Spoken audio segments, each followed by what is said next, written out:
Remember Dead by Daylight's original public test build? Probably not if you're relatively new to the game. It used to be this exciting collaboration between the community and the devs, a real chance to iron out bugs and fine-tune new content before it hit the live game. In the early days, it was genuinely cool. A new chapter would drop and a small dedicated community got to work directly with the developers to help shape the game. It was a system that built hype and actually created a healthy testing environment. But somewhere along the line, things went wrong. As Dead by Daylight got bigger and more complex, the PTB just couldn't keep up. Now it often feels like a chaotic, unbalanced mess that might be doing more harm than good. And with the recent update, it was even used to accidentally hide a massive killer buff that completely blindsided the community, leaving everyone wondering, is the PTB even for testing anymore? So what happened, and how did we get here?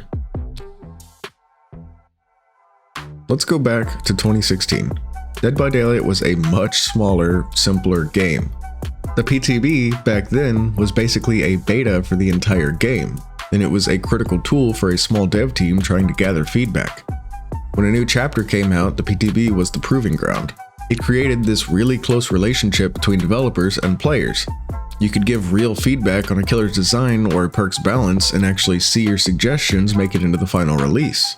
This wasn't just about catching bugs, it was about building a community and getting people excited. The PTB felt like an event. It gave dedicated players a sneak peek and made them feel like they had real stake in the game's future. For a game that was still finding its footing, this was priceless. The feedback loop was tight, it was effective, and it genuinely helped make Dead by Daylight the game we know today. The smaller scale meant changes were manageable and the feedback was focused. It was a system that worked perfectly for the game it was designed for, but that game doesn't exist anymore. As Dead by Daylight's popularity exploded, the roster swelled with new killers and survivors, and the game's mechanics became this tangled web of perks, add-ons, and status effects. The PTB's system, though, never really grew up with the game. The once solid foundation started to crack, and two huge problems popped up that pretty much defined the modern PTB experience. First, and this is a big one, the builds are just overloaded. A PTB isn't a focused test of a new killer anymore. Instead, it's a massive data dump where they throw in a new killer, a new survivor, 6 new perks, a major rework to an old killer, and a huge system-wide change all at once. This makes trying to figure out the impact of any single change completely impossible. It's like trying to test a new recipe by changing 10 ingredients at the same time. If it tastes bad, you have no idea why. This chaos makes giving focused, helpful feedback a nightmare. The second problem is that the testing environment itself is just broken. The PTB is only available on PC through Steam, which immediately cuts out the entire console player base and skews all the data. On top of that, the matchmaking is non-existent. This means you get ridiculously long queue times and lobbies filled with players of wildly different skill levels, or people who are just there to mess around and disconnect. This isn't anything like the real game.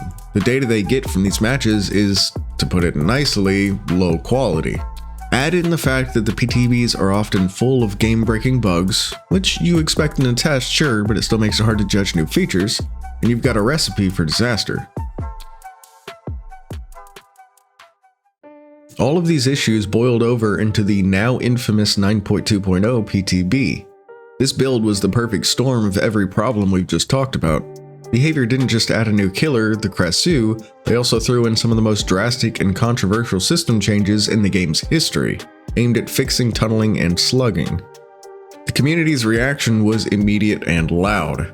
The proposed anti-tunneling and anti-slugging mechanics were seen by almost everyone as way too powerful, overly complicated, and completely out of touch with how the game is actually played.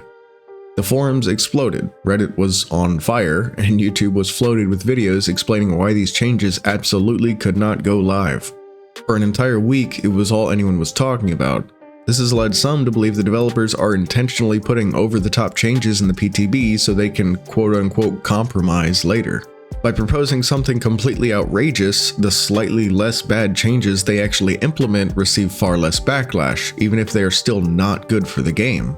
And while everyone was rightfully focused on this dumpster fire, something else was happening in the background. The new killer, the Krasu, was being tested. On the PTB, she seemed pretty good, maybe A tier, strong but not broken. Players gave some feedback, but it was completely drowned out by the noise from the anti-tunneling debate. Then the update went live. The controversial tunneling and slugging changes were thankfully pushed back, but the Krasue was unleashed. And she wasn't the same killer from the PTB, she had received a whole laundry list of buffs. Her cooldowns were shorter, her mobility was better, and her attack was way harder to dodge.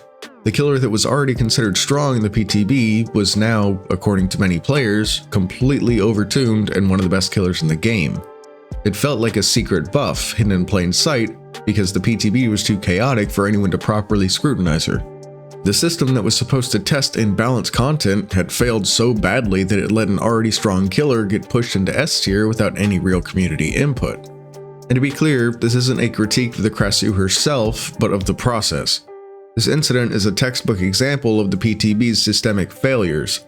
On the test build, my personal opinion was that the Krasue was fun, viable, and at most needed only minor quality of life adjustments. But because the community's attention was completely consumed by the controversial system changes, there was no focused feedback on the killer.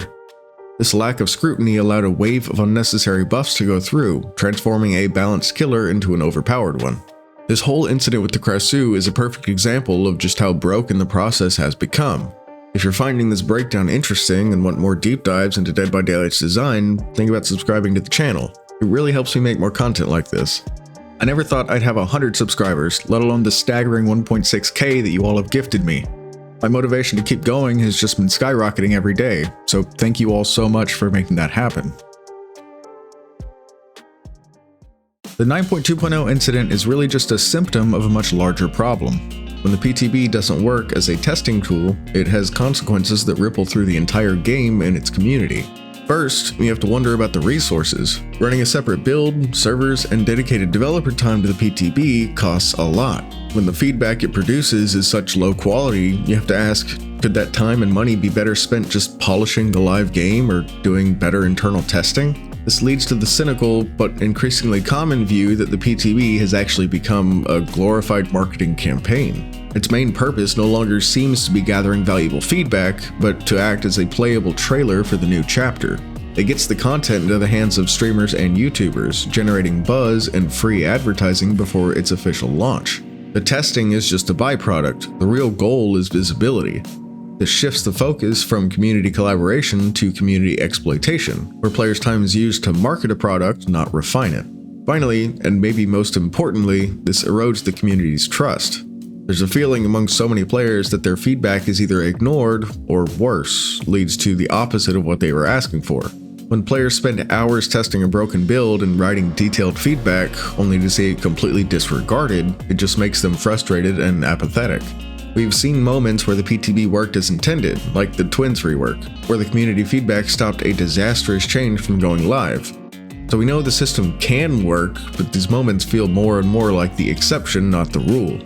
The result is a player base that feels unheard, which leads to that common complaint: the devs don't play their own game. So if the current system is broken, what's the fix? Just getting rid of the PTB isn't the answer. The idea of community collaboration is still a good one. The process needs a serious overhaul. The first step has to be to stop overloading the builds. Instead of one massive PTB with a dozen huge changes, behavior should switch to smaller, more focused tests. Have one PTB that's just for the new characters, perks, and add-ons. Have a separate one to test big system changes like the anti-tunneling mechanics. This would create clear, isolated data and much higher quality feedback. It would replace chaos with clarity. Second, the testing environment has to be better. While opening the PTB to all platforms might be a big technical challenge, they desperately need to implement some form of better matchmaking. Testing a new killer against 1,000-hour players gives you completely different and equally viable data than testing against 10-hour players. Making the test environment more realistic would make the feedback infinitely more useful. Finally, behavior could lean more on their own internal QA and live game data. Polish the content more before it even hits the PTB, and once it's live, be ready to make quick tuning changes based on the massive amount of data from the entire player base, not just a small slice in the PTB. A new killer being a little too strong or too weak in the release is one thing, a change going live that was universally hated on the PTB is another. The public test build started as one of Dead by Daylight's greatest strengths. It was a bridge between the developers and the community. But as the game got bigger, that bridge started to crumble under its own weight. It's turned into a chaotic system that struggles to provide useful data, and in the process, has morphed into a marketing tool rather than a testing one.